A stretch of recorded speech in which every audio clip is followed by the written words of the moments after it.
So, Bismillahirrahmanirrahim. Welcome to all new course Parenting from Quran. और इसके अंदर आज का जो सेशन है this is going to be very light and ये सेशन बेसिकली ओरिएंटेशन होगा ताकि आप लोगों को पता चल जाए कि ये कोर्स है क्या। नेक्स्ट 4 मंथ्स में हम क्या कुछ करेंगे, कैसे करेंगे, पेड कंटेंट और जो अनपेड कंटेंट है उसके अंदर क्या डिफरेंस है, और आप लोगों को कौन सी चीज़ किस तरह से अवेलेबल होगी और कैसे होगी, राइट। इसके हवाले से किसी का कोई भी क्वेश्चन हो, प्लीज आई वो ट्राई कि आप अपने क्वेश्चंस को कहीं पे लिख लें and hold your questions till the end. अगर बीच में किसी का कोई क्वेश्चन आ जाता है और उसे नहीं रहा जा रहा, please raise your hands so that we can accommodate दोस्त, right. Parenting from Quran perspective study. आप में से बहुत सारे लोग पेरेंट्स हैं एंड जितनी कि मेरा इंटरेक्शन हुआ है, all of you guys are very much interested in actually learning parenting, number one, and आप लोग वाकई में कंसर्न हैं रिगार्डिंग योर किड्स, ठीक है। और इवन आई वुड से कि आप लोग पेरेंटिंग एज अ कोर्स भी लेने में इंटरेस्टेड हैं, तो आप यहाँ पे आए, राइट।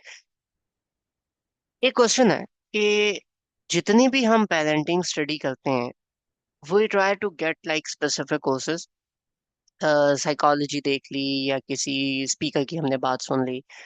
आप में से कोई ऐसा बंदा है जिसने एक्चुअली पेरेंटिंग कुरान से सीखने की कोशिश की हो? ठीक है, please raise your hands if you guys actually did that.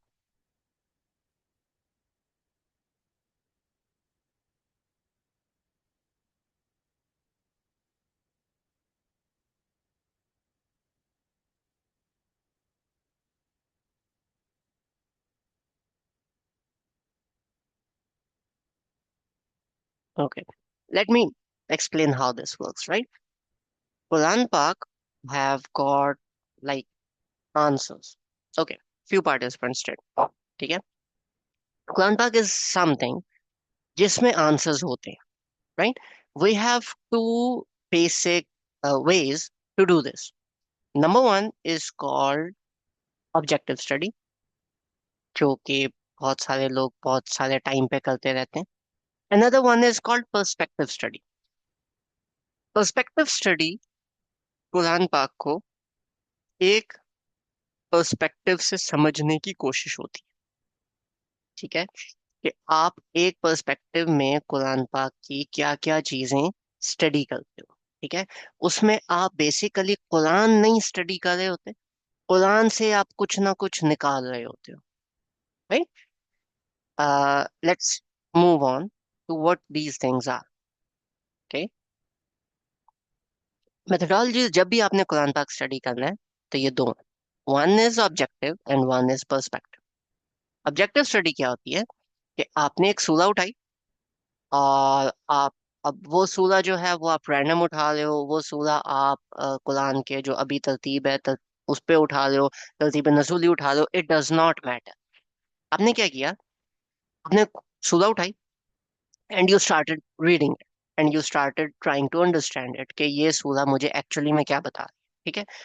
अब जब उसको आप समझने की कोशिश कर रहे हो तो आप खुद से उसके अंदर कोई चीज ऐड ऑन नहीं कर, ठीक है। आप अल्लाह ताला को देख रहे हो कि अल्लाह ताला आपको किस तरह किस जर्नी के ऊपर किस तरह से लेके चले, राइट। अब अल्लाह ताला जब आपको जर्नी पे लेके जा रहे हैं, अल्लाह ताला आपको वो सूरा एक्सप्लेन कर रहे हैं, पहले एक पैसेज एक्सप्लेन किया, एक पैसेज से फिर अल्लाह ताला ने एक शिफ्ट लिया, एक लेसन दिया, एक लेसन के ऊपर फिर एक स्टोरी डाली, उस स्टोरी के अंदर से जो फर्दर लेसन हैं वो निकले। वो कंप्लीट घूमते घुमाते एक सूरा ने ना एक एक उसका जो आउटकम था उसने वो प्रेजेंट कर दिया, ठीक है।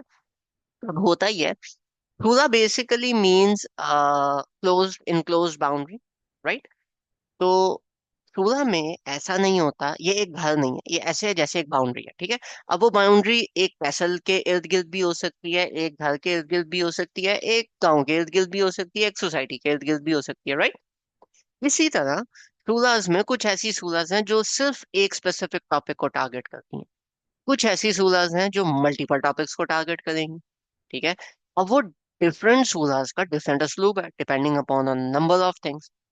आप क्या करते हो, आपने एक सूरा उठाई, आपने उसको कंप्लीटली एनालाइज करने की कोशिश की और उसको अंडरस्टैंड करने की कोशिश की, तफासिर पढ़ी, ये सारी की सारी चीजें पढ़ी, आपने आयात की प्लेसमेंट देखी, पैसेजेस की देखी, इंटरकनेक्टिविटी देखी, आपने उन सब के लेसन्स को निकाला, उसको कंपेयर किया। ये जितना हम काम कर रहे हैं ये ऑब्जेक्टिव स्टडी होता है। ठीक है। उसमें आपने खुद से कुछ नहीं निकालना, उसमें अल्लाह ताला जो बता रहे हैं आप उस चीज को लेकर स्टडी करते हो। ठीक हो गया। जो दूसरी चीज है जो दूसरी चीज है that is called perspective study. Perspective study क्या है?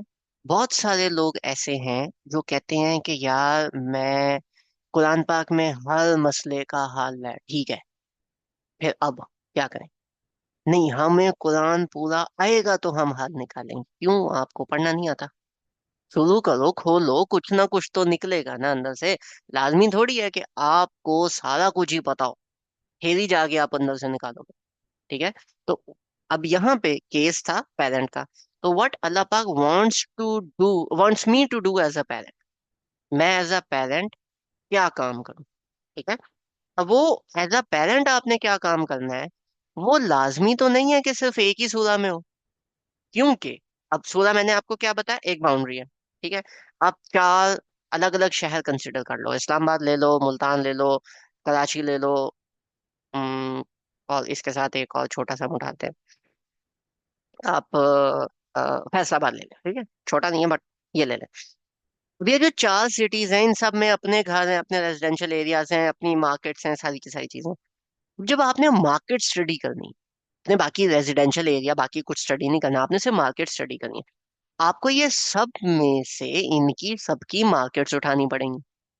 तो अगर मैंने एज अ पेरेंट कोई चीज स्टडी करनी है तो मुझे इन सारी सूराज के अंदर से एज अ पेरेंट जो जो चीजें वहां पे मेंशन है मुझे वो चीजें उठानी है। ठीक है। तो इसमें आप क्या करते हो कि आप एक सूरा को अंडरस्टैंड नहीं करते, आप मल्टीपल सूराज में से सिनेरियोज को उठाते हो। क्योंकि अल्लाह ताला एक सिंगल वो रोड मैप दे देते कि ये पकड़ो, ये रूल्स हैं, जाके कर लो। ऐसा नहीं है। ठीक है। अल्लाह ताला ने हर एक चीज को सिनेरियो बेस्ड रखा हुआ है। अगर अल्लाह ताला ने सिनेरियो बेस्ड रखा हुआ है तो हमें उन सिनेरियोज को अंडरस्टैंड करना पड़ेगा। ठीक है। हमें उन सिनेरियोज को लेके चलना पड़ेगा।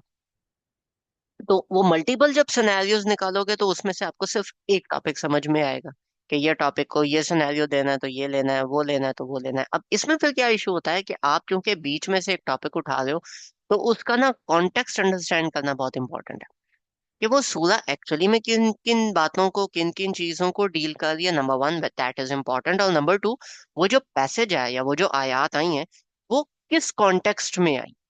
तो ये दोनों की दोनों चीजों को हमें साथ लेके चलना पड़ता है। ठीक हो गया। अब इसकी एग्जाम्पल पर्सपेक्टिव स्टडी और ऑब्जेक्टिव स्टडी की मैं एक दो एग्जाम्पल्स हैं, मैं आपके साथ वो भी शेयर कर देता हूँ। ठीक है। अदर देन बिफोर एग्जाम्पल्स, आप लोगों को ऑब्जेक्टिव और पर्सपेक्टिव स्टडी के अंदर अगर किसी का कोई क्वेश्चन है तो प्लीज रेज योर हैंड्स।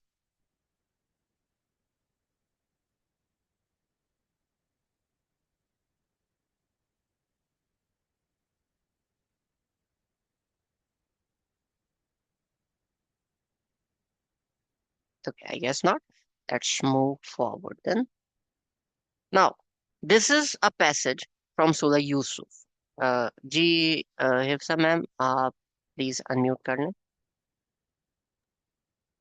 अस्सलाम वालेकुम सर, मेरा क्वेश्चन नहीं है सर, आपकी रिकॉर्डिंग हो रही है? जी मैम, रिकॉर्डिंग होगी। ठीक है, बस मुझे यही पूछना था। Thank you. Carry on. Thank you. Okay, so let's move to this. The first passage is सूरह यूसुफ। अब ये मैंने 10 आयत उठाई हैं, हालांकि इतनी इतनी ज्यादा हमारी बनती नहीं है। ठीक है, इसके अंदर और बहुत सारे रीजंस हैं। लेकिन अगर मैंने इस पे ऑब्जेक्टिव स्टडी करनी है तो मैं क्या निकालूंगा? नंबर वन, आया नंबर वन से लेके टू तक, this is a Quran for your understanding. अगर ये मैंने ना एग्जैक्ट आयत नहीं है, ये उसके लाइक मेन टॉपिक्स हैं जो जो चीजें उन आयत में आई हैं, राइट? तो 1 to 2 आयात, द प्रेमिस के Quran is for your understanding. Objective, okay, तो हमें फिर कुरान को अंडरस्टैंड करना चाहिए, तो हमें ये वाली आयत थोड़ी डेप्थ में हम एक्सप्लोर करें। आयत नंबर 3 में अल्लाह ताला मेंशन करते हैं सूरह यूसुफ की जो स्टोरी है, this is the best of the stories in all of Mankind. ठीक है। तो अगर ये बेस्ट स्टोरी है तो मतलब इसमें फिर कुछ होगा, और यही बेस्ट क्यों है, और जिसको अल्लाह ताला कह रहे हैं कि ये बेस्ट स्टोरी है, तो ये कहाँ से बात आई। ठीक है। फिर हजरत यूसुफ अलैहिस्सलाम, हजरत याकूब अलैहिस्सलाम, हजरत याकूब हजरत यूसुफ के फादर थे। ठीक है। तो एक बच्चा अपने फादर को कोई ड्रीम बता रहा है। ठीक है। तो कॉन्वर्सेशन बिटवीन फादर एंड सन किस तरह से होनी चाहिए, वो ड्रीम क्या थी, हजरत यूसुफ की फिर ability to to interpret the dream, ये भी वहां से आई। फिर आया नंबर 7 के अंदर अल्लाह ताला कहते हैं कि इसमें यूसुफ और उनके जो भाई हैं, ठीक है, वो इस स्टोरी के अंदर काफी सारी आयात। ठीक है। ओके, तो अभी हमारा जो फोकस है वो होगा हजरत यूसुफ और उनके भाई के दरमियान। ठीक है। और एंड पे आया नंबर 8 से लेकर 10 तक, दी थिंग इज के हमारे जो फादर हैं वो हजरत यूसुफ के बारे में थोड़े से ज्यादा मतलब इंक्लाइंड है, तो हम सारे मिल के हजरत यूसुफ को किसी तरह साइड पे करते हैं। ठीक है। तो इसके अंदर even your family is not always does not always have the best interest of you in their minds, right. Now coming towards perspective study, what is perspective study, अगर मैंने एज अ पेरेंट इसकी perspective study निकालनी है तो क्या होगा। आ number 1 2 3 side पे चलेगी, क्यों उसमें पेरेंटिंग की बात नहीं होती। ठीक है। आ नंबर 4 to 6 मैंने ये वाली उठाई, इसके अंदर से क्या होगा, हजरत यूसुफ ने एक एक बात की, how to respond to that, हजरत याकूब की टोन क्या थी, उनके जेस्चर्स क्या थे जो यहाँ से हमें मिल रहे हैं। ठीक है।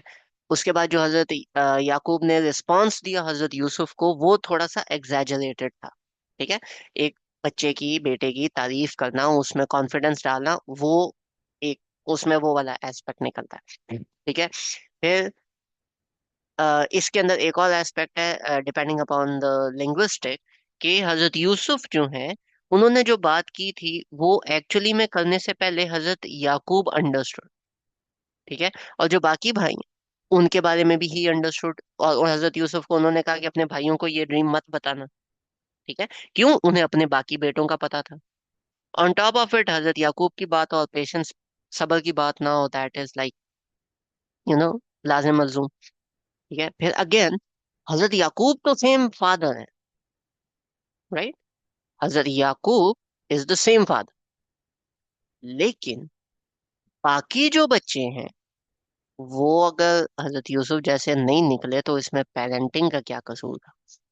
ठीक है। तो आप अपने बच्चों का परसेप्शन किस तरह से लेके चलेंगे, ठीक है, दैट इज डिफरेंट, राइट।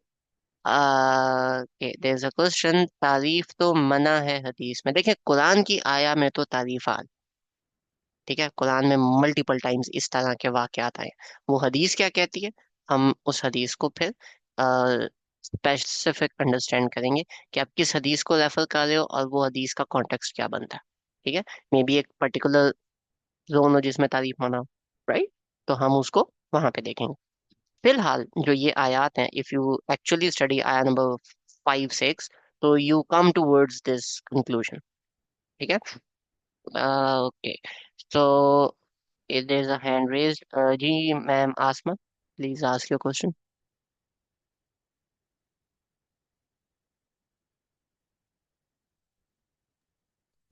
अस्सलाम वालेकुम रहमतुल्लाहि व बरकातुहू।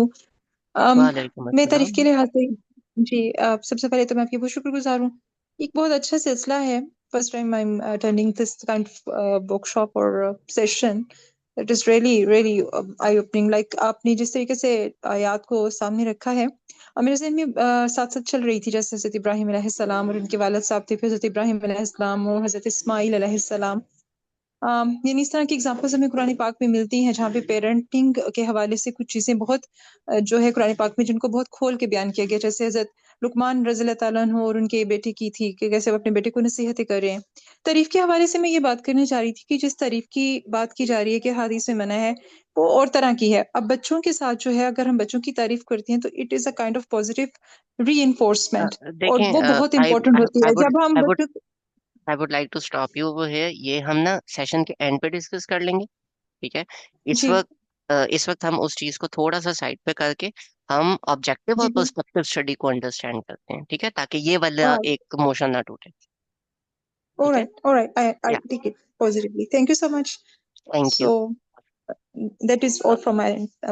Okay, thank thank you. You ma'am. Thank you for your input. Okay, objective और पर्सपेक्टिव स्टडी का डिफरेंस क्लियर नहीं है। ओके, इसीलिए मैंने एक और एग्जांपल डाली थी, ठीक है, ताकि हम लोगों को ये वाली चीज थोड़ी सी और क्लियर हो जाए। वो क्या है? वो फिर अभी दूसरा पैसेज है सूरह बकरा के साथ। दिस वन, आय नंबर 1 to 2, किताब में कोई रैब नहीं है एंड इट इज हिदाया फॉर मुत्तकीन। फिर आया नंबर 3 से 5 तक प्रॉपर्टी, मल्टीपल प्रॉपर्टीज ऑफ मुत्तकीन, फर्दर प्रॉपर्टीज। उसके बाद फिर अल्लाह ताला बताते हैं प्रॉपर्टीज ऑफ काफिर। As a objective study, how is this book clear from doubts? रैब के वर्ड का लिंग्विस्टिक एनालिसिस, किन तरह के डाउट्स की हम बात कर रहे हैं? मुत्तकीन वर्ड का लिंग्विस्टिक एनालिसिस, उसके बाद जो एडिशनल प्रॉपर्टीज हैं उनके बारे में एनालिसिस कि ये एडिशनल किस तरह से अफेक्ट कर रही हैं एक मुत्तकी को। फिर एक और क्वेश्चन बनता है कि सिर्फ मुत्तकीन ही है जिनके लिए गाइडेंस है, या कुरान में कहीं और कुछ और भी कॉन्टेक्स्ट आया है? ठीक है, हम सूरह बकरा ले रहे हैं तो मुत्तकीन किस रेफरेंस और किस कॉन्टेक्स्ट में ये वाली बात हुई है? फिर काफिर वर्ड का रूट एनालिसिस, उसके बारे में सिर्फ 2 आयत, मतलब क्यों सिर्फ 2 ही क्यों? ठीक है, तो जो काफिर हैं फिर उसके बारे में फर्दर और क्वेश्चंस निकलते हैं। ये सारे के सारे ऑब्जेक्टिव स्टडी है। क्यों? क्योंकि अल्लाह ताला ने ईमान की बात की तो अभी आप ईमान स्टडी करोगे। लेकिन एक बात है, as a parent you don't get anything out of it, क्योंकि इसमें पेरेंटिंग की बात ही नहीं हुई। तो इस पूरे सेक्शन को you skip it when it comes to perspective study. क्यों? Because you are not concerned about Quran बाकी टॉपिक्स के बारे में क्या बात कर रहा है। You are just concerned about कि कुरान पेरेंटिंग के बारे में क्या क्या है। ठीक है, अभी ये पर्सपेक्टिव स्टडी और ऑब्जेक्टिव स्टडी का डिफरेंस क्लियर हुआ?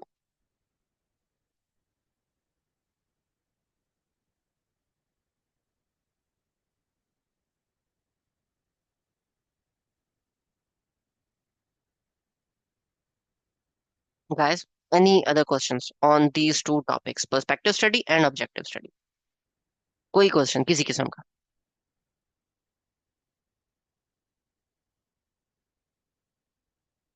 um little more.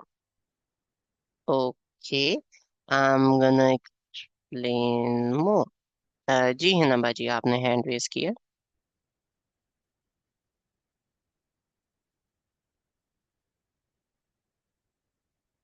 I have to unmute. जी प्लीज आस्क योर क्वेश्चन। जी अस्सलाम वालेकुम। वालेकुम अस्सलाम। अच्छा, मैंने अपने आपके अगर पुराने सेशंस हुए हो तो I don't know about that, तो मुझे नहीं पता कि इसको आप पहले कर चुके हो एड्रेस या नहीं। लेकिन वैसे एक जनरल क्वेश्चन था मेरा कि आप जहाँ पे पेरेंटिंग के सेशंस ले रहे हैं और बात पेरेंट्स की कर रहे हैं, तो पहले तो ये पता होना चाहिए या कुरान से हमें इसका जवाब मिलना चाहिए कि why to be a parent. क्योंकि आपको पता है कि आजकल वैसे भी लिबरल्स की एक मूवमेंट होती है, वो कहती हैं we want to be free, why we should hmm take the responsibilities on our shoulders, we don't want to marry, okay we are having some relationships with other but we don't want to marry, और if we are marrying but we are not having children, तो हमें हम्म parent बनना ही क्यों है, why to have the hmm kids? तो can you please hmm answer this? Yeah, we have 3 lectures further, just based on 2 lectures basically, just based on this. Why do you want to be a parent? Right? That's like today's the orientation session. Tomorrow is gonna be, next week is gonna be why parent, why become a parent, right? So we've got like a detailed lecture plan on that. Okay, let's put any number in between, guys. In chat quickly. Write between a number between 5 to 100.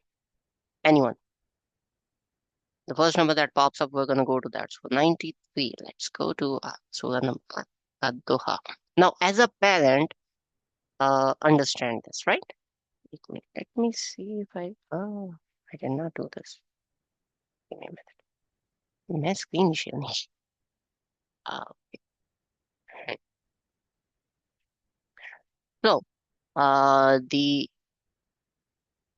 93rd surah is Surah Duha, right? अब as a parent हमने इस सूरह को understand करना है, ठीक है? वद्दुहा वल्लैलि इज़ा सजा मा वद्दका रब्बुका वमा कला। ओके, वला आखिरतु खैरुम मिनल ऊला। ओके, वल सौफ यु'तीका रब्बुका फलम यजिदका यतीमन आवा वजदका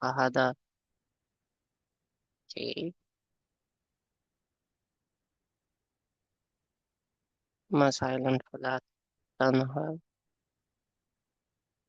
हम्म अब ये पूरी की पूरी सूरा हम अगर एक दफा दोबारा देखें, सुबह की कसम, रात की कसम, जब वो छा जाए, अल्लाह ताला ने आपको अकेला नहीं छोड़ा। I am like quickly going through this, right. जो आखिरा है वो बेहतर है। ओके। अल्लाह ताला आपको अनकरीब इतना देगा कि यू वुड बी सेटिस्फाइड। क्या उसने आपको यतीम देख के शेल्टर नहीं दिया? Okay. he found you lost and guided you, not lost, he guided you. Okay. he found you poor and made you self sufficient, अगना। ठीक है। so as far as orphans, do not oppress. Okay.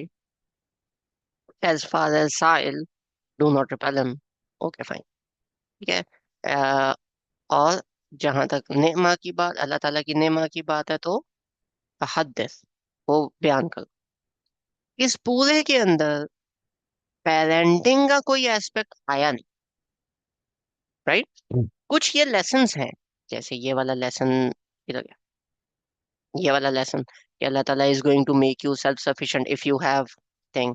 ठीक है, if you have a problem, Allah Taala ने जैसे नबी पाक सल्लल्लाहु अलैहि वसल्लम को अकेला नहीं छोड़ा, वैसे आपको अकेला नहीं छोड़ेंगे। फअम्मल यतीमा फला तकहर। ठीक है, कि जब आप और यतीम को देखो तो आप उसको अप्रेस ना करो। अभी ये लेसन्स हैं, ये पेरेंटिंग नहीं, को पेरेंटिंग नहीं सिखा रहा, ये बच्चों को देने वाले लेसन्स हैं। अब लेसन्स बहुत सारे हैं, ठीक है, हम लेसन्स की बात नहीं कर रहे।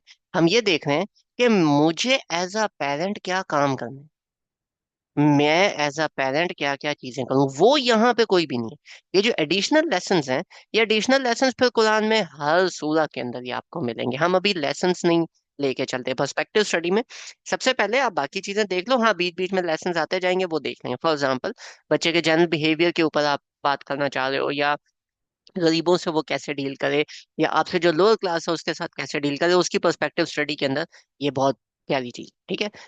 वो फिर कैसे करना है बच्चों के साथ, आप किस तरह से कुरान को एक्सप्लोर करो, that is separate skill all together.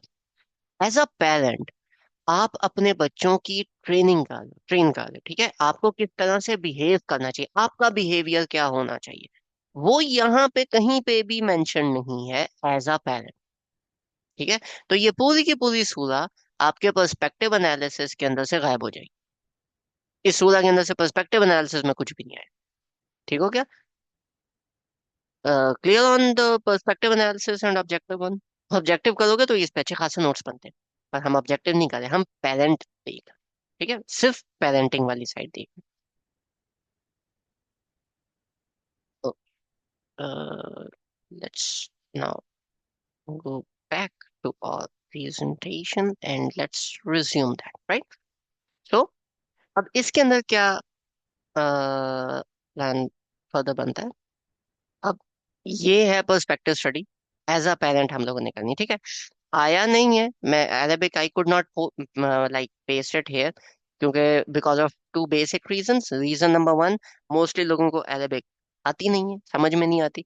तो दिस इज लाइक लिटरल तर्जमा। One on the English side is from Sahih International, on the Urdu side is from Bayanul Quran. What I want you to do is कि ये वाला तर्जमा study करें as a parent, ठीक है। ये वाला तर्जमा आप स्टडी करें as a parent, and then raise your hands. You guys are going to get 5 minutes for this study, right? 5 minutes are more than enough. जैसे ही आप लोगों को कोई ना कोई चीज मिले, रेज योर हैंड्स, और फिर मैं डिस्कस करूंगा, आप लोगों का मैं इनपुट लूंगा कि आप इसमें पर्सपेक्टिव स्टडी अगर एज अ पेरेंट करते हो तो इस आया के बारे में आप क्या निकालते हो, या कौन सा परसेप्शन है जो आप लेके जाना चाह रहे हो, ठीक है। दो जो क्लियर है वो मैं बता देता हूँ कि जो बच्चों को फीड करना है that is responsibility of the mother, ठीक है। और जो बच्चों को क्लोथ करना है या बाकी प्रोविजंस देनी है, that is responsibility of the father, that is very clear cut written. लेकिन इसके अलावा इसमें और भी लेसन्स हैं, एटलीस्ट एक तो होगा। So that is why it is over here. So right now, the time exactly is 21:28, right? It's 9:28. We're gonna take a maximum time of 5 minutes. उससे पहले अगर किसी ने hand raise किया, I'm gonna ask you guys to unmute and then respond. ठीक है? इसको study करें and then come up with your perspective कि आपको क्या समझ आ रही है. ठीक है? गलत भी आ गया कोई बात नहीं, हम इसको लेके चलेंगे. Understand?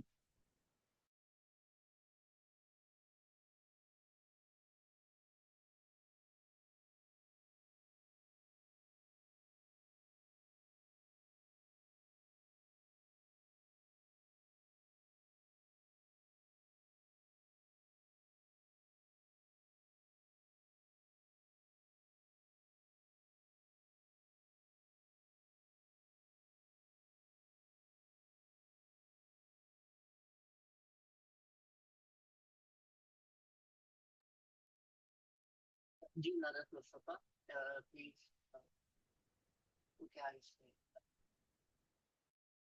अस्सलाम वालेकुम। बात है? आपको मेरी आवाज आ रही? जी आपकी बात हेलो। जी जी आपकी बात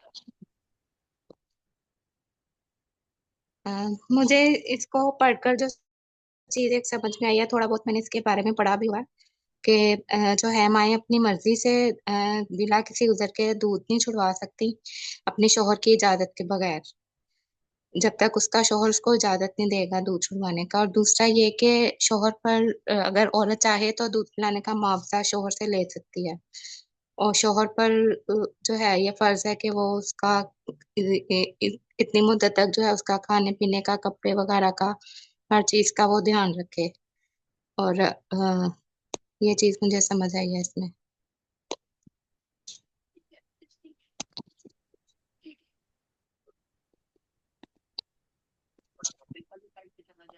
There is another very interesting point. आपने हल्का सा highlight किया लेकिन उसको शायद आप समझ we're gonna get like जी उनमें वासे प्लीज अनम्यूट. जी अस्सलाम वालेकुम वरहमतुल्लाहि वबरकातुहू। हेलो, आवाज आ रही है मेरी? जी जी आ रही है. ओके। अच्छा, ये जो आयत है इससे पहले कि अच्छा आप आयत पढ़ें तो उसमें तलाक के सिलसिले में जो बातें हुई ना, तो उससे रिलेटेड ये जो आयत हैं ये वो हैं। तो यानी औरत पे जो है ना जबरदस्ती नहीं करनी है ये, अगर जो वो दूध पिलाना चाहे तो उसकी मुद्दत 2 साल तो है ही, तो उस दौरान में उसके कपड़े का हर चीज का ख्याल रखना आया है। अब वो चाहे तो खुद दूध पिलाए या फिर जो है ना किसी दूध पिलाने वाली से भी पिलवा सकता है बाप। तो ये उस सिलसिले में बात हो रही थी। तो जितना हमारी मालूमात है उसके हिसाब से, लेकिन ये तो है कि लेकिन जब वालिद साथ होता है तो वो तो पूरा खर्चा उठाता है, लेकिन जब वालदा अकेले सिंगल पेरेंट हो जाती है तो फिर उसमें ये रियायत नहीं दी अल्लाह ताला ने कि वो खुद उसका खर्चा उठाए, बल्कि खर्चा जो है वो बाप की जिम्मेदारी हो जाती है। यानी रज़ात का जितना दौर है, वो जो इतना टाइम पीरियड है, वो सब जो है वो वालिद ने ही अदा करना है, चाहे तलाक हो गई हो चाहे कोई भी मामला हो, लेकिन इसमें जिम्मेदारी किस पे हो जाती है? फादर पे हो जाती है। तो इसीलिए कहा गया। और अगर जे फरीकैन दोनों रजामंदी जाहिर करें, यानी नहीं पिलाना दूध, छुड़ाना है दूध, तो कोई मसला नहीं है, तो किसी गैर औरत से भी दूध पिलवा सकते हैं। ठीक है। तो ये है इसका मकसद ना। तो अल्लाह ताला ने कहीं भी जबरदस्ती नहीं की। फिर अल्लाह ताला कहते हैं कि जो भी मुआवजा तय करो वो मारूफ तरीके से करो, ताकि ये देखो कि अल्लाह से डरो, जान लो कि वो सब कुछ जानता है, वो सब अल्लाह की नज़र में है। यानी अल्लाह ताला, आप सूरह बकरा पढ़े तो हर आयत के एंड में अल्लाह ताला आगाही दे रहे होते हैं कि वो रहीम है, वो करीम है, वो देख रहे हैं, वो समीउ बसीर हैं। तो यही बात है कि अल्लाह ताला ने आखिर में भी यही बात बताई है इस आयत के भी, कि जो भी कोई मुआवजा तय करो तो उस वक्त भी मारूफ तरीके से करो, किसी पे कोई जबरदस्ती नहीं है, मतलब वो बोझ ना डालो। यानी ना औरत पे बोझ डालना है ना मर्द पे बोझ डालना है कि औरत बेजा जो है उससे अखराजात करवाए। यानी अगर तलाक याफ्ता भी हो गई तब भी वो बगैर उसकी वजह के उससे जो ना जबरदस्ती कोई खर्चे करवाए, और ना ही जो है ना उसके ऊपर जबरदस्ती उसके शौहर की कि वो ही दूध पिलाए। वो चाहे तो किसी और से भी दूध पिलवा सकता है, रजात का टाइम किसी और को भी कर सकता है। ठीक है, मेरी जजाकल्लाह। अभी बात सुने आपने ना, ये अभी दूसरा कैंडिडेट है जिसने एक ही बात की. आया ऑब्जेक्टिव नहीं देखनी, पर्सपेक्टिव देखनी है. एज अ पेरेंट क्या निकलता है इसमें? एज अ पेरेंट आपने इसको देखना है कि मैं औलाद के साथ क्या करूं। मैं रूल्स और फिक में नहीं जाना चाह रहा। एज अ पेरेंट निकालें इसमें से क्या निकालें। ठीक है, एज अ पेरेंट सोचें, थोड़ा सा दिमाग परसेप्शन पे लेके आओ। आया नहीं अंडरस्टैंड करनी, इसमें पेरेंटिंग की टिप निकालनी है। पेरेंटिंग टिप क्या है? जी हिना बाजी, प्लीज अनम्यूट। जी मैं पर्सपेक्टिव्स दो ही दूंगी यहाँ पर। फर्स्टली तो यहाँ पे एक तो ये बताया गया है जो म्यूचुअल कंसल्टेशन का बहुत ज़्यादा इंपॉर्टेंस है यहाँ पे, कि अगर आपने अपने बच्चे के बारे में कोई भी डिसीजन लेना है तो वो म्यूचुअल होना चाहिए। ऐसा नहीं हो कि बाप डिसीजन ले रहा है तो माँ को नहीं पता, या उसको उसने उसमें नहीं लिया, कॉन्फिडेंस में नहीं लिया, या माँ कोई डिसीजन लेना चाह रही है तो उसने बाप को कॉन्फिडेंस में नहीं लिया। तो म्यूचुअल कंसल्टेशन होगी जिसमें कहा गया है कि अगर आप दूध छुड़वाना चाह रहे हैं या अगर नहीं छुड़वाना चाह रहे, मुद्दत क्या होगी, तो सब के बारे में आपकी म्यूचुअल कंसल्टेशन होनी चाहिए। एक तो ये पेरेंटिंग का पर्सपेक्टिव मुझे समझ आया है। और दूसरा ये कि जो स्टार्टिंग में कहा गया है ना कि जो बाप चाहते हैं उनकी औलाद मदद पूरी हो, तो यहाँ पर मुझे चीज़ मुझे समझ आई है, वो कंसर्न की समझ आई है कि अभी आपकी औलाद इतनी छोटी है, वो फीड कर रही है, और वहीं से आपका कंसर्न स्टार्ट हो जाता है। औलाद को पैदा करके फेंकना नहीं होता, इवन कि फीडिंग के हवाले से भी आपको कंसर्न शो करना है कि उसकी मुद्दत तक पे बात की गई है कि कितने अरसा फीड करना है, कब तक फीड करना है, किसने फीड कराना है, क्या प्रॉब्लम्स आ रही हैं उसमें, उसको टैकल कैसे करना है। तो ये दो मेन पर्सपेक्टिव्स आई थिंक। या एक ये एग्जैक्टली यही पर्सपेक्टिव जो आपने निकाला है, मैंने यही पॉइंट आउट किया हुआ है। ठीक है, क्या है ये दो पर्सपेक्टिव्स? Both Dzire. जब भी पेरेंटिंग का, जब भी पेरेंटिंग का, तो ये इस तरह का नहीं है काम कि एक बंदा ही करे। ठीक है, ये इस तरह की चीज नहीं है कि एक ही बंदा लेके चलेगा कि हाँ ठीक है, जो पेरेंटिंग है वो माँ की जिम्मेदारी है, बाप की जिम्मेदारी है बाहर जाके कमा के लाना। नहीं, इट इज बोथ। और अगर ये दोनों मिल के कोई इस तरह का प्लान लेके आते हैं जो कि एग्जैक्टली रूल्स एंड रेगुलेशंस के मुताबिक नहीं है, it's completely fine, because they both are the parents, right? अगर पेरेंट्स दूध छुड़वाना चाहते हैं, इट्स फाइन। अगर दोनों पेरेंट्स ये कहते हैं कि देखो, I am gonna stay home and the wife is going to like, जो भी let's say the wife is earning as well, ठीक है, थ्रू ऑनलाइन और वट, एंड वो कहता है कि देखो, ये जो ऑनलाइन, ये जितना भी है, ये जो ऑनलाइन आप जितनी भी अर्निंग कर रहे हो, ये जो इसके कपड़े और ये जो ना नफ का जो भी बचे का है, ये आप जिम्मेदारी उठाओ। And they both are agreeing on that, right? The both the parents are agreeing on that, it's fine, no issues. आपने दोनों ने एक पेज पे हो। पेरेंट अकेले नहीं लेके चलेगा, दोनों पेरेंट्स ने रजामंदी के साथ लेके चलना है। हमारे सोसाइटी के अंदर क्या होता है, बच्चे की तरबियत माँ का हक है, किसने बोला? नहीं है ना, दोनों का है ना।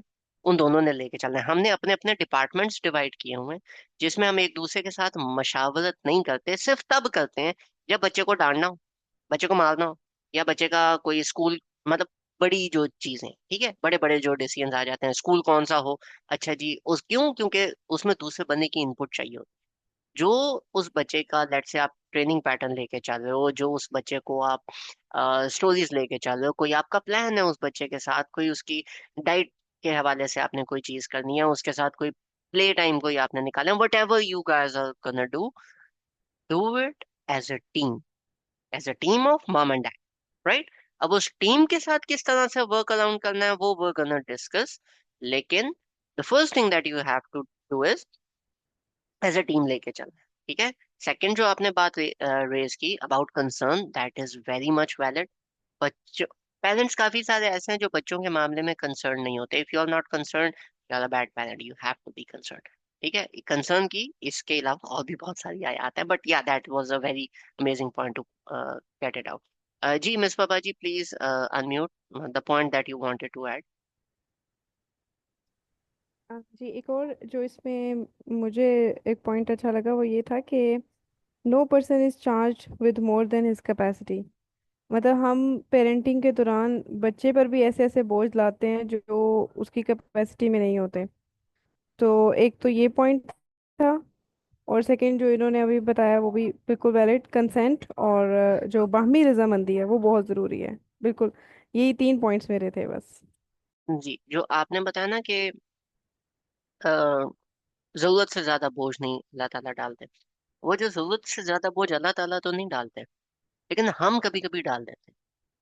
कभी कभी फादर जो है वो इतना लागज हो जाता है अपने बच्चों से कि वो थका, मतलब बकौल उसके, वो 6 बजे थका हारा आता है और वो कहता है जी अब मेरे करीब कोई ना आए, मैंने 3 घंटे टीवी देखना है, आंखें साड़नी और मैंने सो जा। ठीक है, दैट इज वेरी रॉन्ग। आप सारी की सारी रिस्पॉन्सिबिलिटी आपने माँ पे डाली। On the other side, mothers अक्सर ऐसे करती हैं, मेरे बेटे ने XYZ स्कूल में पढ़ना है, इसकी इतनी फीस है, मुझे नहीं पता, जहां से मर्जी लेके आओ। मेरे बेटे ने फलानी जगह जाके ये वाला काम करना है, मुझे नहीं पता, जहां से मर्जी लेके आओ। These both things are wrong. ठीक है, आपने म्यूचुअली लेके चलना है, दोनों ने अपनी चीजों को साथ साथ लेके चलना है, क्योंकि वो एक का बच्चा नहीं है, वो दोनों का बच्चा है। ठीक है, तो एज अ पेरेंट, ऑल दो इसके अंदर से फेक और बाकी चीजें क्या करना है, क्या रूल्स क्या नहीं, वो सब कुछ निकलता है, लेकिन जब मैं एज अ पेरेंट इसको स्टडी करता हूँ ना, तो ये वाली चीजें निकलती है जिसमें सबसे ज्यादा प्रोमिनेंट बोथ डिजायर, दोनों का मशवरा बनता है। ठीक है, तो वो दोनों ने अभी साथ लेके चलना। Right, another example of this is, again Suratul Baqarah से ही है, दैट इज दिस वन। ठीक है, उसी से कुछ आयात के बाद सेम सेक्शन है। ठीक है, I want you guys to take like 5 more minutes. It is 9:40, same, raise your hands, pick up some points, and we're gonna see what else Allah Pak tells us in this, right?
जी, no sound because हम सोच रहे हैं कि इस आया में, no sound because हम सोच रहे हैं कि इस आया में पेरेंट पर्सपेक्टिव के हिसाब से क्या क्या निकलेगा। जी उम्मे वासे, प्लीज गिव योर पॉइंट्स।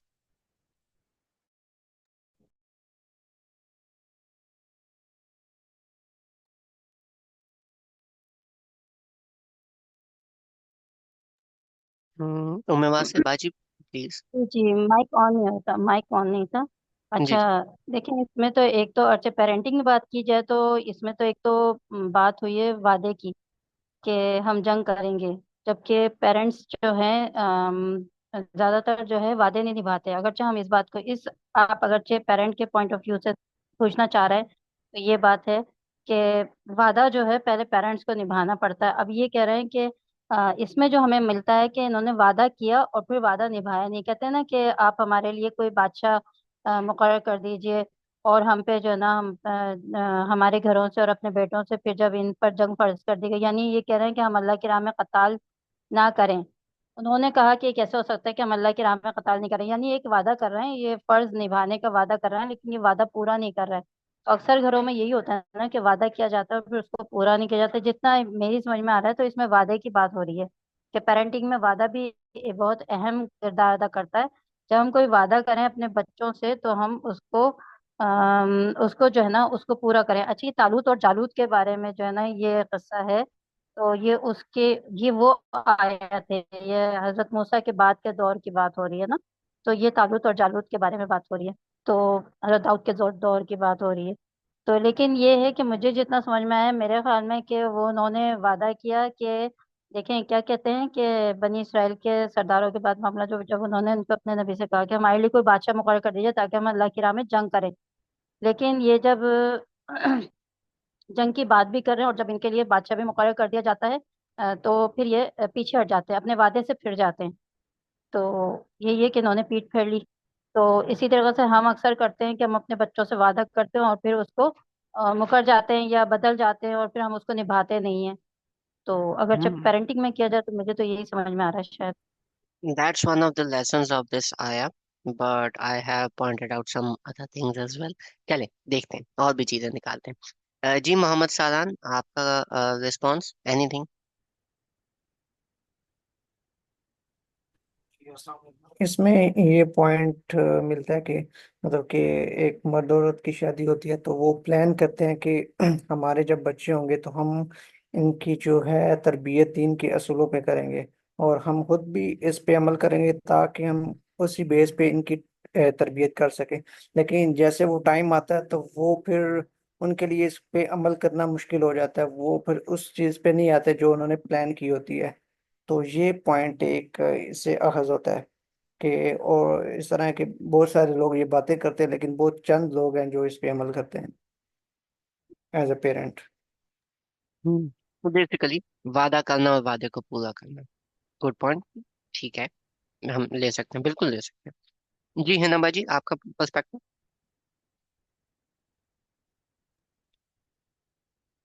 अम, यहाँ पे दो पर्सपेक्टिव्स देना चाहूंगी। स्टार्टिंग में जो बात की गई है ना सरदारों के हवाले से कि गौर नहीं किया बनी इसराइल के सरदारों के मामले में कि उन्हें मूसा अलैहिस्सलाम के बाद वाला जो वर्ड है यहाँ पे इम्पोर्टेंट है कि मूसा अलैहिस्सलाम के एक तो बाद क्या मामला पेश आया उनके साथ, और दूसरा जो उन्होंने कहा ना कि हमारे लिए बादशाह मुकर्रर करें। That shows the point of mentorship कि अगर आप पेरेंट हो तो अगर आपको कोई डिसीजन मेकिंग करनी है तो आपको पता होना चाहिए कि आपके किड्स अगर कोई डिसीजन लेना चाह रहे हैं तो वो आपकी तरफ देख रहे हैं, आप उनके लिए मेंटोर हो, आप उनके लिए पेरेंट हो, आप उनके लिए गाइडलाइन हो, आप उनके लिए रहनुमा और रहबर की हैसियत रखते हो। वो अपनी जिंदगी का अगर कोई भी डिसीजन ले रहे हैं वो आपकी तरफ पहले देखते हैं। अगर आपकी तरफ से कोई गाइडलाइन नहीं मिलती फिर वो किसी और की तरफ जाते हैं। वी नेवर नो कि अगर वो किसी और की तरफ जाएंगे, अगर आप नहीं सही सही गाइड करोगे तो अगला उन्हें गलत राह पर लेकर जाएगा। एक तो ये पॉइंट है। और सेकंड पॉइंट ये है कि जो उन्होंने बात की है ना कि बच्चों के मामले में कि हमें हमारे घरों से भी दखल कर दिया गया है और जो है हमारे बच्चों को जो है वो दूर कर दिया गया है बेटों से। तो इंसान की जिंदगी में सबसे चीज जो इम्पोर्टेंट होती है ना वो उसकी लाइफ होती है, और यहाँ पर पेरेंटिंग का ये दिखाया गया है कि हम अपने बच्चों से इतनी मोहब्बत करते हैं कि हम किताल तक करने के लिए तैयार हो जाते हैं कि हम मरने मारने पर तुल जाते हैं। We don't think about ourselves, we don't think about our lives कि हमारी जान जाती है तो जाए, हमारे बच्चों का मामला है तो हमने तो मरना है या खुद मरना है या तो मार देना है।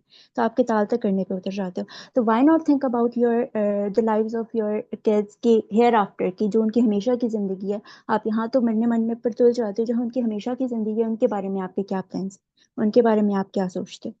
तो ये दो आई थिंक पर्सपेक्टिव्स।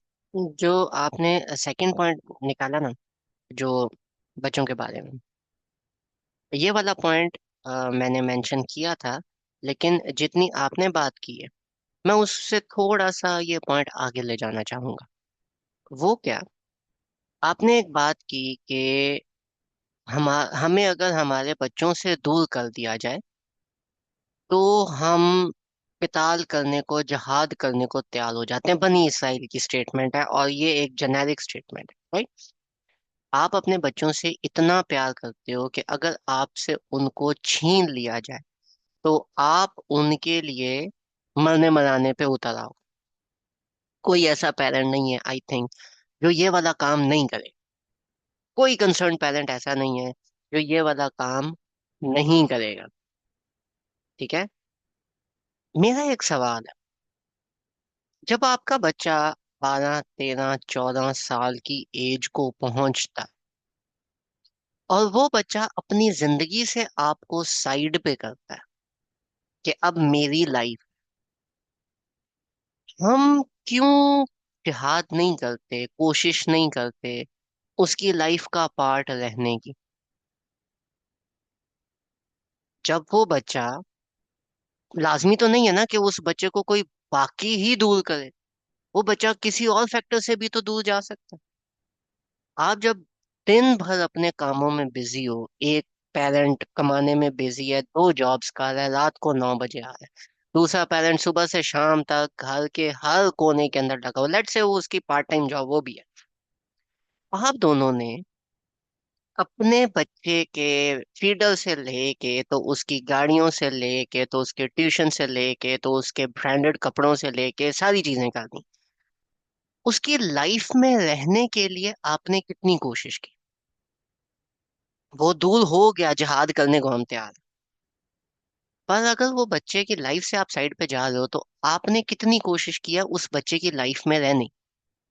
अब यूजुअली पेरेंट्स क्या करते हैं, बच्चे जब ये वाला काम करते हैं ना तो पहले तो उनको नोटिस होता नहीं, क्योंकि वो बच्चे बड़े हो रहे होते हैं, उनका जो काम होता है वो स्कूल एकेडमी ये सब, ठीक है। जब वो बच्चा थोड़ा और बड़ा होता है और पेरेंट्स से एक्चुअली में डिमांड फादर से अम्मा जी ना करे और बच्चा खुद बोले कि बाबा इतने पैसे चाहिए, ये काम करना है, वो काम करना है, तो एक कॉमन लाइन आती है कि अब्बा जी की तो तुम्हें तब याद आती है जब तुम्हें पैसे चाहिए, अम्मा जी की तुम्हें तब याद आती है जब तुम्हें कोई काम पड़ जाए, इसके अलावा कभी अम्मा अब्बा को याद ना करना, ठीक है। अब्बा जी feels like an ATM card, अम्मा जी फील्स लाइक अ नौकरान। Why? Because when that child was growing up, especially during the parenting ages, especially from the age of 3 to 12 13, ठीक है, ये जो पेरेंटिंग की एज थी, इसमें फादर वाज अनअवेलेबल और वो एटीएम का काम ही किया करता था, उसको तभी बताया जाता था कि बाबा जी पैसे चाहिए, उसके अलावा अब्बा जी का कोई काम था नहीं, ठीक है। पैसे देंगे, शॉपिंग पे लेके जाएंगे, वापस आएंगे, थैंक यू अब्बा जी, बस।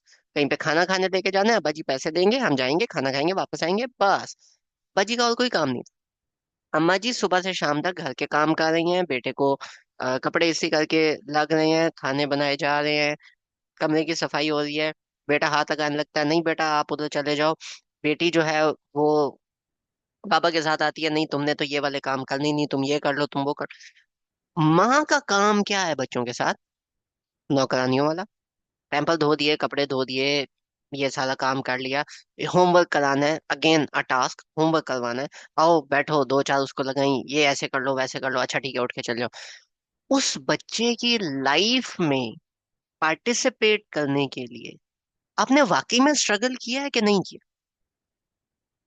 ठीक है। सो दिस शोज एक्चुअली कि आपको अपने, एज अ पेरेंट अगर मैं इसको देखूं, as a parent it is very obvious कि आपको स्ट्रगल करनी है अपने बच्चों की लाइफ में होने के लिए।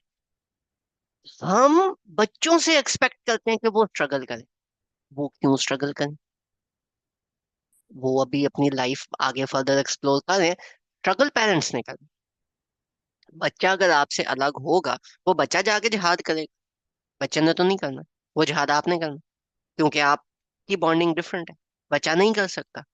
तो इसके बाद भी आपने स्ट्रगल करना है उसकी लाइफ में होने के लिए। अब वो आपने स्ट्रगल कैसे करना है, उसकी मल्टीपल टेक्निक्स हैं, वो हम स्लोली एंड स्टेडीली डिस्कस करेंगे, फर्दर और भी हम इसके अंदर एक्सप्लोर करेंगे। बट फिलहाल point is, as a parent it's your duty to struggle to be in the lives of your children, right? चाहे वो एक्सटर्नल फैक्टर्स हों या चाहे वो इंटरनल फैक्टर्स हों, जो भी है आपका काम है स्ट्रगल करना, राइट? क्लियर सो फार? किसी का कोई क्वेश्चन, कोई एस्पेक्ट या कोई पॉइंट ऐड करना चाह रहा हो जो मेरे से मिस हो गया?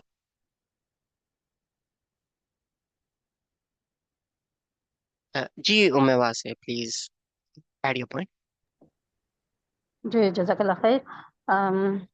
एक्चुअली ये आपने जो बात की है ना, बहुत सही की है, लेकिन देखिए बाज़ दफ़ा जो है ना पेरेंटिंग में सिर्फ मदर को ही इन्वॉल्व रखा जाता है ना, तो फादर तो इन्वॉल्व होते नहीं, अब मदर कहाँ कहाँ ध्यान दे, घर में भी दे, बच्चों को भी दे, शोहर को भी दे, और फिर उसके बाद पेरेंटिंग में भी उसको ये इश्यूज आ रहे होते हैं कि कुछ सही नहीं हो रहा, फिर भी उसको टेंशन रहती है कुछ सही नहीं हो रहा। तो इसमें कंट्रीब्यूशन जो है दोनों की जरूरी है ना।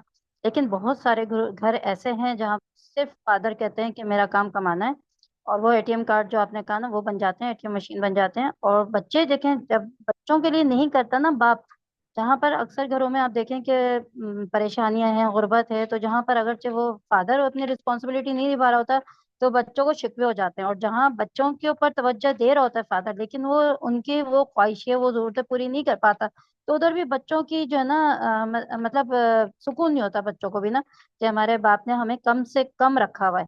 और जहाँ पर जो है ना बच्चों को उनकी वालदा बहुत ज्यादा प्रोटेक्ट कर रही होती हैं, बहुत ज्यादा उनको समझा रही होती हैं, सिखा रही होती हैं, लेकिन कहीं पर उनसे कोई चीज, कोई बात, कुछ भी गलती हो जाती है ना, तो वो पेरेंट, तो फिर वो बच्चों में भी आजकल इश्यूज आए हुए हैं कि वो बच्चे भी जो ना पेरेंट्स को नहीं समझते। तो कहीं पेरेंट्स गलत हैं तो कहीं बच्चे गलत हैं, लेकिन वही बात है कि नॉर्मलिटी होनी चाहिए। लेकिन बहुत कम घराने आपको ऐसे मिलेंगे जहां पर बाप भी बीवी के साथ मिलकर जो है ना, यानी माँ के साथ, यानी दोनों मियाँ बीवी में एक समझौता हुआ है एक बात पे, और वो उस पे कायम है कि हमें अपने बच्चों की पेरेंटिंग करनी है, हमें उनको इस तरह से बनाना। मेरे ख्याल में 5% कोई होंगे हमारे मुल्क में। तो ये जो है ना बहुत बड़ा इशू है। हम कह तो सकते हैं, हम मीटिंग कर सकते हैं, हम बात कर सकते हैं, लेकिन हम वो काम जो है ना करने में बड़ा टाइम लग रहा है। तो जब तक एजुकेटेड जो जितना शऊर लड़के में और लड़की में ना हो ना, मेरे ख्याल में तो शादी ही नहीं करनी चाहिए। शादी करो तो शऊर के साथ करो कि हमें जब बच्चा आना है ना दुनिया में, तो फिर उनके लिए जो है ना हमें किस तरह से पेरेंटिंग करनी चाहिए, ये शऊर होना चाहिए। आजकल की यूथ से मेरा तो यही सवाल, यही ख्वाहिश होगी कि मैं तो आजकल की यूथ की नहीं हूँ, क्योंकि मैं अपने बच्चों की परवरिश कर चुकी, लेकिन मैं यही कहूंगी कि जो है ना अभी भी मुझे बहुत बहुत, मैं बहुत काम कर रही हूँ अपनी पेरेंटिंग पे ना, बहुत मैं घर में जो है ना इस पे काम करती रहती हूँ। अगर मैं क्लास भी ले रही हूँ, कोई सेशन भी ले रही हूँ, तो मैं बच्चों के कमरे में बैठ के ले रही होती हूँ, ताकि बच्चे मुझे इन्वॉल्व होते हैं अपने में, और मैं उनमें इन्वॉल्व रहूँ। कहीं भी कोई बात हो तो मैं उसमें थोड़े उसमें बात करूँ। तो कहने का मकसद ये कि पेरेंटिंग हर वक्त जरूरी है, लेकिन उसमें एक अकेली माँ पे बोझ डाल देना, जो आजकल हर घर में है, एक अकेली माँ पे बोझ है, और वो फादर कहते हैं मेरे मेरे कंधों पे बोझ है कि मैं कमा रहा हूँ, और वो एहसान है। और माँ जो है वो एक तरीके से नौकरानी भी है, माँ भी है, बीवी भी है, ठीक है ना। तो वो सारी जो रिस्पॉन्सिबिलिटीज आ जाती है ना, वो कंधों पे आ जाती है, और फिर उसके बाद अगरचे बच्चे में कोई ऑब्जेक्शन आ रहा है, कोई गलती आ रही है, तो फिर वो सीधा किसके ऊपर आ जाता है, माँ के ऊपर आ जाता है।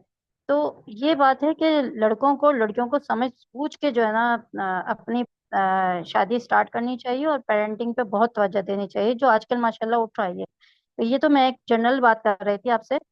तो इसमें यही है कि हमारे घरों में जो है ना बहुत मतलब इतनी ज्यादा अवेयरनेस नहीं है, अवेयरनेस होनी चाहिए।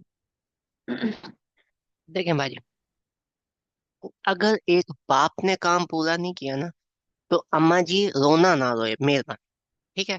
अम्मा जी का फिर काम रोना रोना नहीं है कि अब्बा जी ने ये काम नहीं किया तो अब मैं भी नहीं कर सकती। या तो इसको प्रायोरिटी बना लो और कर लो, नहीं करना मत करो। ठीक है। ये बीच में लटकने वाला काम अच्छी चीज नहीं होती। ना इधर के रहते हो, ना उधर के रहते हो। आखिरत में अब्बा जी से जो जवाब होना है वो पता है क्या होना है? बेटा तुमने किया था, नहीं किया था। अम्मा जी से जब जवाब होगा तो अम्मा जी उधर जाके खड़े होके बोलेगी अब्बा जी ने नहीं किया तो मैंने भी नहीं किया। उधर दोनों को इकट्ठे मिल के चपेड़े पड़ेंगे। ठीक है। तो अगर दोनों में से कोई एक बंदा नहीं कर रहा, दूसरे बंदे के पास जवाब नहीं है कि उसने नहीं किया तो अब मैंने भी नहीं करा। You have to do it. You have to make it a priority because your child is your priority. इसे पीछे हमने देखा कि दोनों ने म्यूचुअली करना है। अगर म्यूचुअली डिसाइडेड है कि लेट्स से मदर जो है वो किसी भी वजह से, वो लेट्स से सुबह यूनिवर्सिटी जा रही है, शाम सुबह काम कर रही है, टीचिंग कर रही है, शाम को यूनिवर्सिटी पढ़ा रही है, मदर इज अनअवेलेबल, बाप का काम है पूरा करें। पेरेंटिंग दोनों से पूछा जाएगा। If both of them fails, if both of them fails, दोनों इकट्ठे खड़े होंगे। ठीक है। एक की बात नहीं हो रही, दोनों की बात हो रही। दूसरी बात जो बहुत इंपॉर्टेंट है वो ये, आपके बच्चे छोटे हैं। छोटे बच्चे ये करते हैं कि मेरे अब्बा ने ये नहीं किया तो मेरी अम्मा ने वो नहीं किया।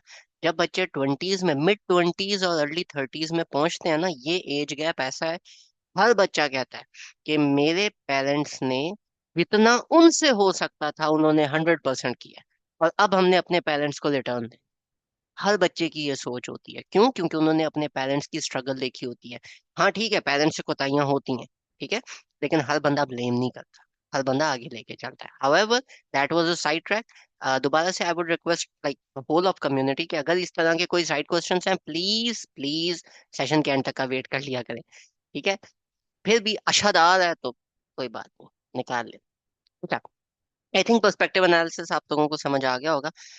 जो पेड कंटेंट है उसमें हम डिटेल्ड पर्सपेक्टिव एनालिसिस करें, राइट?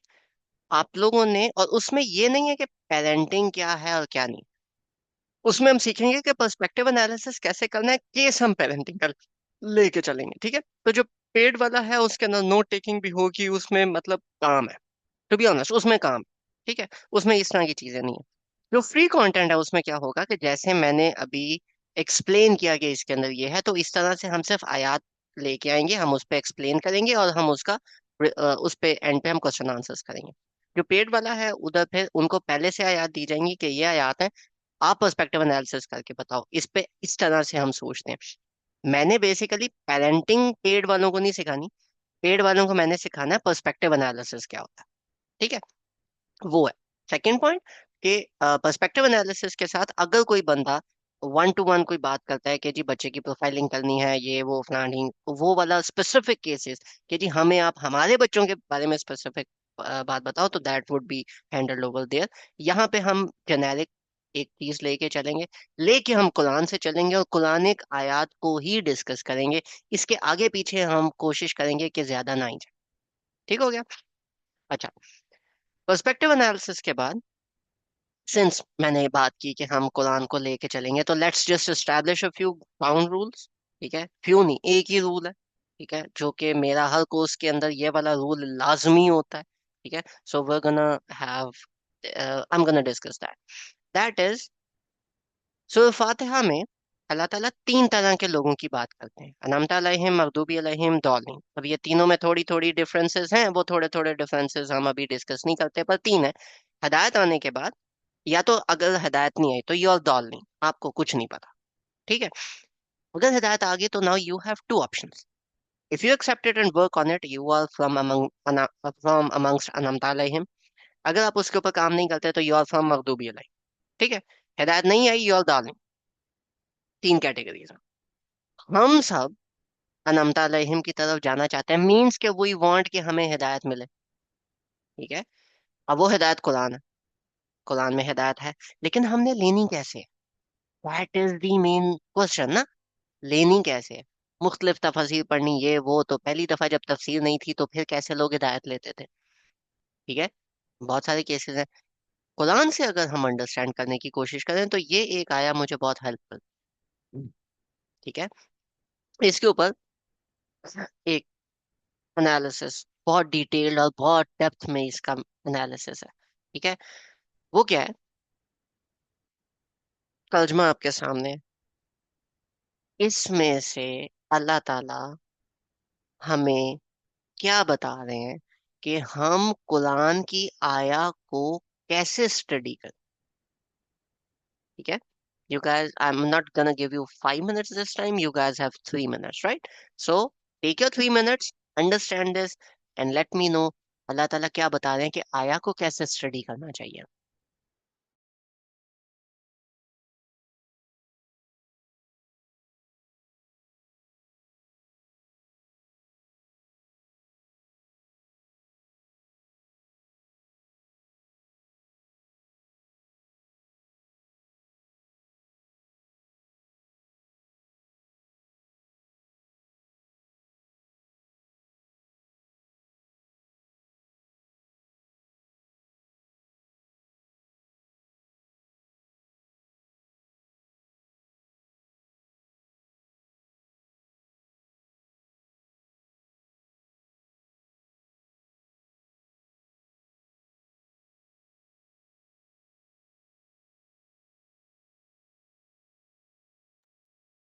जी भाई प्लीज।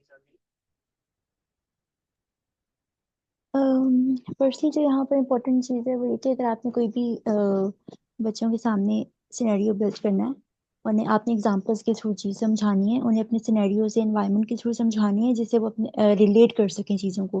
कोई बहुत एक्सट्रीम लेवल पर नहीं जाना जिससे वो रिलेट ही ना कर पाए, वो समझे कि पता नहीं क्या बात करें, हमारी तो समझ में ही नहीं आ रही, ऊपर से गुजर रही है। तो मच्छर की जो मिसाल यहाँ पे दी गई है वो ये कि एक छोटी सी बेशक एग्जाम्पल हो, लेकिन वो लो कि अगला बंदा उसे रिलेट कर सके, वो रिलेटेबल हो। तो ऐसा ना हो कि अगला बंदा जो है वो गुम हो गया, उसे समझ ही नहीं आ रही थी, मुश्किल में आपने डाल दिए।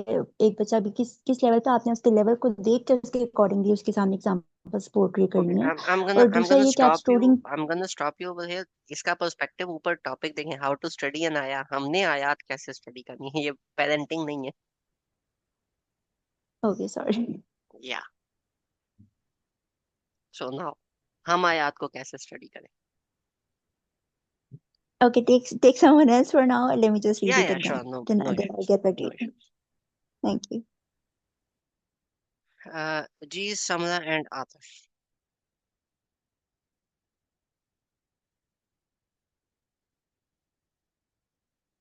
Please unmute. हमने इस तरह से स्टडी करेंगे, ये माइंडसेट लेके कि अल्लाह ताला जो भी बात कह रहे हैं वो राइट है। हम्म तो मतलब कुरान में हमने किसी किस्म का सवाल पूछना ही नहीं? नहीं नहीं, सवाल हमने पूछना है, लेकिन हमें at the end of the point सिर्फ उसको समझने के लिए पूछना है, उसको ऑब्जेक्ट करने के लिए नहीं पूछना।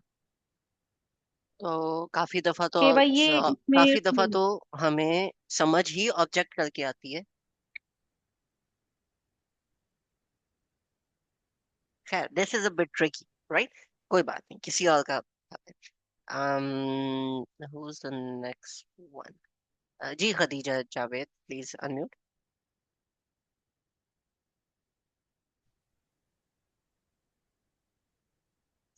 हेलो जी जी, बताइए। जी।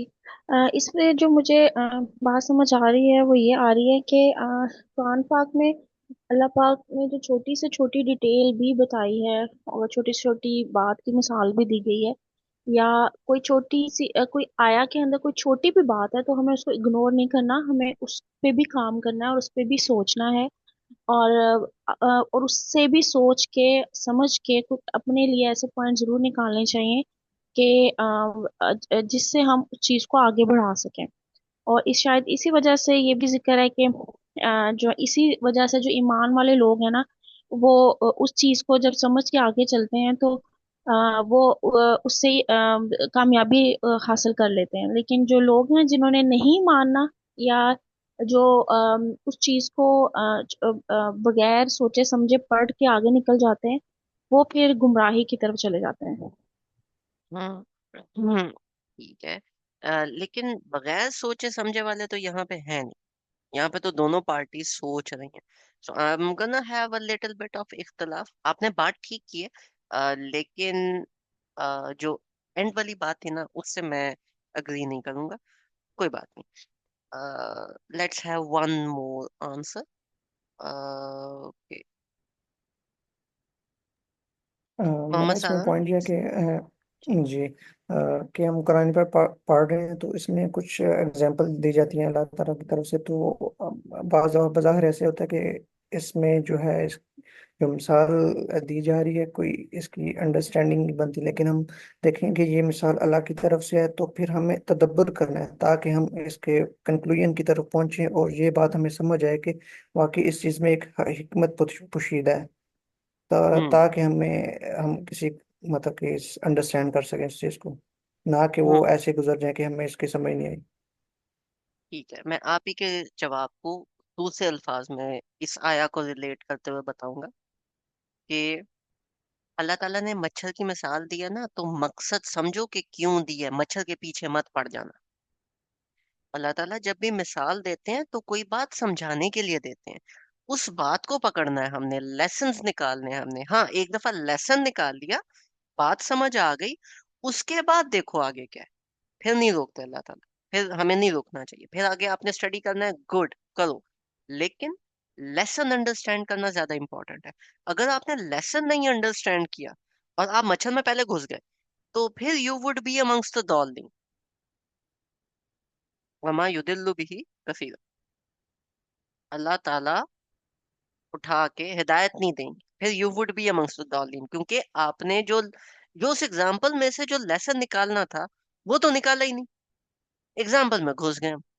अल्लाह ताला अगर एग्जाम्पल दे रहे हैं, लेट्स से दरख्त की एग्जाम्पल दे रहे हैं, ठीक है, और वो जो दरख्त है याकूत मेंशन आ गया, ठीक है, हमने वो याकूत और मरजान का मेंशन आ गया। अब याकूत और मरजान और प्रेशियस स्टोन्स, उसके बारे में बात क्या हो रही है कि उधर जाके आपको प्रेशियस स्टोन्स मिलेंगे, ठीक है, गुड, वेरी गुड। हम लोगों ने क्या किया, हम लोगों ने ये किया कि याकूत की प्राइस क्या है, हाँ उसकी मैंने अंगूठी बनानी है, क्यों, क्योंकि कुरान में उसका नाम आ गया, बस फटे मुंह।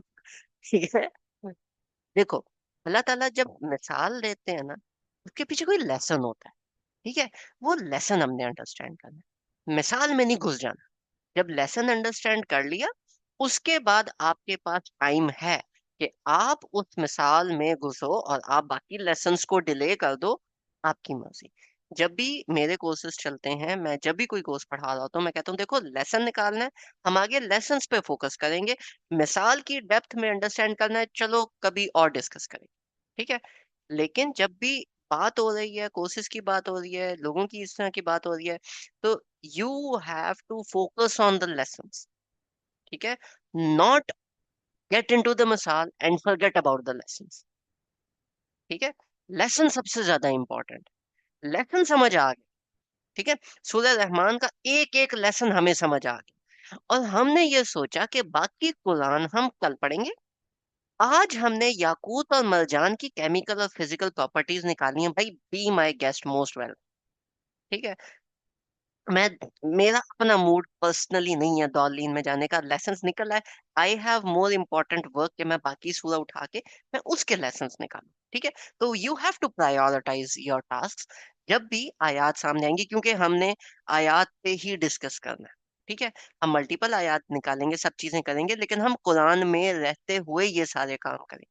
तो जब हम कुरान में रहते हुए ये सारे काम करें, तो ये वाली एग्जाम्पल को सामने रखते हुए, ये वाले रूल को सामने रखते हुए आपने हर एनालिसिस करना है, ये वाला रूल मिस नहीं कीजिएगा प्लीज, ठीक है, क्योंकि जहां पे भी ये वाली चीज होगी, I am gonna stop you then and there, और हम फिर वापस आएंगे, किसी बंदे को बुरा लग गया, I am sorry in advance, अभी से मैं कह रहा हूं, ठीक हो गया।